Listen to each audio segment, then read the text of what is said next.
দেখেন, এটা আমার মনে হয় দেশের লজ্জা, বাঙালির লজ্জা, ভারতবর্ষের লজ্জা যে আমি একজন প্রতিনিধি, জয়পুর বিধায়কের বিধায়ক, এবং আমার 2002 সালে নাম আছে, 2025 নাম আছে।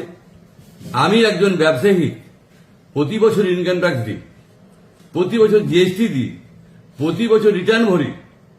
তাকে ভারতীয় প্রমাণ করতে হবে? এটা কোন দেশে আমরা বাস করি? গণতন্ত্র দেশে না রাজতন্ত্র দেশে? যদি আমাকে বলছে যে সাধারণ মানুষকে কি করছে, আমাদের বিভিন্ন বুথে 500, 600, 700 কি করে হয় যে একটা মানুষকে, সাধারণ মানুষকে হ্যারাস করা?